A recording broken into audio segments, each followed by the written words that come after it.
Modality না বেরোলে, অর্থাৎ কিভাবে সরকার দিয়ে দিবে, 25% কনটেক্সটের দিয়ে কয় মাসে দিবে, কখন দেবে, কবে দেবে, এই মডালিটি গুলো কিন্তু ভীষণ ভীষণ গুরুত্বপূর্ণ।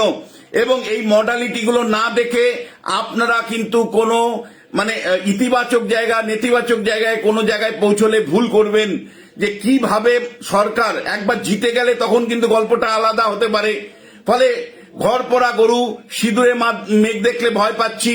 ফলে যতক্ষণ পর্যন্ত রাজ্য সরকারের অর্ডারটা কিভাবে আসে সেটা না দেখি ততক্ষণ পর্যন্ত কোনোটাই না চালে যেমন বিশ্বাস নেই, তেমনি এটা যতক্ষণ অর্ডার না আসে ততক্ষণ বিশ্বাস নেই। তারপরে 25% দিলেই হবে না, বাকি 75%-এর ডিএ তিনি কিভাবে দেবেন? এবং ডিএটা যে কেবলমাত্র ভিক্ষা নয়, এটা যে সাংবিধানিক অধিকার, সেই অধিকারটাই কিন্তু বারবার হাইকোর্ট সুপ্রিম কোর্ট মনে করিয়ে দিয়েছে রাজ্য সরকারকে। ফলে রাজ্য সরকারের দৃষ্টিভঙ্গি পরিবর্তন হবে কিনা, রাজ্য সরকার মমতা বন্দ্যোপাধ্যায় সরকারি কর্মচারীদের কুকুরের মতন ঘেউ ঘেউ করতে না বলার যে বার্তা দিয়েছিলেন, সেই রকম বার্তা আগামী দিনেও জারি থাকে কিনা সেটা গুরুত্বপূর্ণ। এবং একই সাথে বলবো যে কন্টেম্প্ট অফ কোর্ট হওয়ার সম্ভাবনা ছিল, এবং নির্বাচনী প্রচার লগ্নে যদি কন্টেম্প্ট অফ কোর্ট হতো ডিএ না দেওয়ার জন্য, তাহলে কিন্তু বড় বিপর্যয় মমতা বন্দ্যোপাধ্যায়ের জন্য অপেক্ষা করছিল। ফলে ভয়ে, কার্যত ভয়ে ডিএর অন্তত দেবেন এই কথাটা অন্তত ঘোষণা করলেন।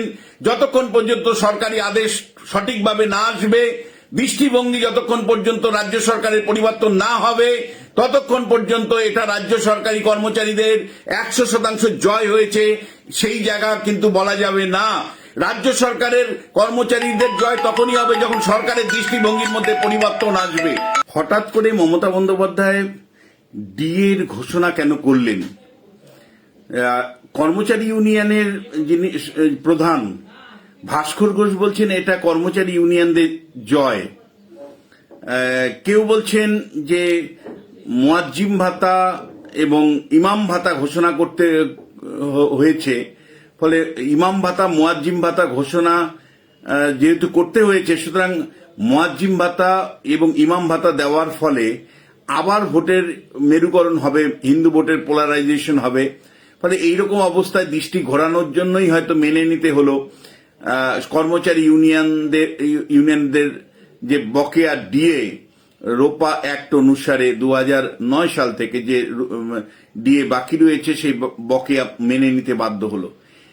দেখুন, এটা কর্মচারী ইউনিয়ন ডেফিনেটলি বিরাট গুরুত্বপূর্ণ ভূমিকা নিয়েছে, তাদের জয় হিসাবে তারা নিশ্চয়ই দেখতে পারেন। কিন্তু আমি একজন রাজনীতি চর্চাকারী হিসাবে মনে করি মমতা বন্দ্যোপাধ্যায় হঠাৎ করে ডিএ মেনে নেওয়ার পেছনে 3-4টে বড় লজিক আছে।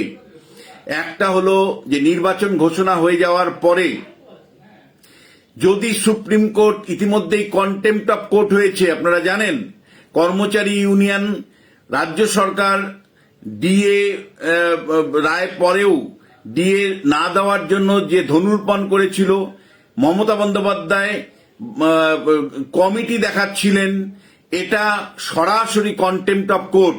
সর্বোচ্চ আদালতের রায়ের পরে কোন যুক্তিতে, কোন আইনের বলে মমতা বন্দ্যোপাধ্যায় নতুন করে আবার একটা কমিটি তৈরি করার কথা বললেন? কমিটি তৈরি করাটাই ছিল একেবারে অ্যাবাভ দ্য কোর্ট, সুপ্রিম কোর্টের বাইরে গিয়ে সিদ্ধান্ত। মমতা বন্দ্যোপাধ্যায় একটা পর্যায়ে মনে হচ্ছিল যে কন্টেম্প্ট অফ কোর্ট হয়তো আজকাল যে কোনো সময় একটা রায় চলে আসতে পারে। ফলে নির্বাচন ঘোষণা হয়ে যাচ্ছে আজকে, তারপরে সুপ্রিম কোর্ট থেকে যদি তীব্র ভর্ৎসনা হয়, কন্টেম্প্ট অফ কোর্ট হয়, সেটা নির্বাচনে বিরূপ প্রতিক্রিয়া তৈরি করবে। কর্মচারী ইউনিয়নের মাধ্যমেই যেহেতু ভোট হয়, অর্থাৎ রাজ্য সরকারের কর্মচারীরাই যেহেতু ভোট পরিচালনা করবেন, ইতিমধ্যেই ভাস্কর ঘোষরা বলে দিয়েছিলেন যে এই সরকার যেহেতু ডিএ দেবে না, ফলে এই সরকারকে কিভাবে ছুঁড়ে ফেলে দিতে হয় আমরা দেখিয়ে দেব। ফলে একদিকে যদি প্রচার চলাকালীন কন্টেম্প্ট অফ কোর্ট হতো ডিএর মামলায়, তাহলে মমতা বন্দ্যোপাধ্যায় বা তৃণমূল সরকারের মুখ পুড়ত, এবং শুধু তাই নয়, যে কোনো ধরনের বেগতির তৈরি হতে পারত। ফলে আগাম অনুভব করতে পেরেছে যে ইতিমধ্যেই সুপ্রিম কোর্টের ডিএ মামলায় রাজ্য সরকারের অবস্থান সংবিধান বিরোধী। সংবিধানে সর্বোচ্চ আদালত রায় দেওয়ার পরেও কি করে রাজ্য সরকার একটি কমিটি তৈরি করে, এটা ইতিমধ্যেই উঠে এসেছে, আপনারা জানেন। ফলে রাজ্য সরকার অনুভব করছিল যে নির্বাচনী প্রচারে কন্টেম্প্ট অফ কোর্ট হওয়ার সম্ভাবনা প্রবল, এবং সুপ্রিম কোর্টে কন্টেম্প্ট অফ কোর্ট হয়ে গেলে জনমানুষের মধ্যে প্রতিক্রিয়া অবশ্যই আসতো, নেগেটিভ প্রতিক্রিয়া। দ্বিতীয় যে বিষয়টা, যে এই রাজ্য সরকারের কর্মচারীরাই যেহেতু ভোট পরিচালনা করে, ফলে এই রাজ্য সরকারের কর্মচারীরা যদি হাতে না থাকে, শেষ পর্যন্ত বুথ স্তরে রুখে দাঁড়ায়, তাহলে তার প্রভাব অবশ্যই পড়তে পারে। এই ভাবনা থেকেই কিন্তু মানে কার্যত বলা যায় তিনি মেনে নিতে বাধ্য হলেন। গুরুত্বপূর্ণ বিষয় যে রাজ্য সরকার যে সময় এইটা মেনে নিলেন, তার আগের দিনই কিন্তু আমরা লক্ষ্য করলাম যে একটা বড় ধরনের সভা বিজেপির তরফ থেকে করা হয়েছে। মমতা বন্দ্যোপাধ্যায় একটু প্যানিক আছে, আপনারা জানেন। ফলে প্যানিকের জায়গা থেকেই আসল বাস্তব কি সেটা থেকেও হলো, যেহেতু লক্ষ লক্ষ লোক এসেছিল, একটা প্যানিক সভার জায়গা থেকে কিন্তু তিনি এই অবস্থা, মানে প্যানিক তৈরি হয়েছে। প্যানিকের জায়গা থেকে কিন্তু সরকারি কর্মচারীদের সঙ্গে রাখবার জন্য কিন্তু ডিএ ঘোষণা করে দিলেন। থার্ড যে বিষয়টা বলবো, যে যেহেতু মুয়াজ্জিম ভাতা, যেহেতু ইমাম ভাতা দিচ্ছেন, ফলে ইমাম মুয়াজ্জিম ভাতা যে কোনো মূল্যে মানে দিতেই হবে তাকে সংখ্যালঘু ভোট পাওয়ার জন্য।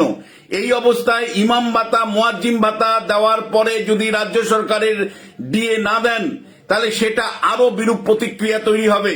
এই সমস্ত কিছুগুলোই কিন্তু মাথায় রেখে নির্বাচনী চাল হিসাবে কিন্তু তিনি এই ডিএ ঘোষণা করলেন।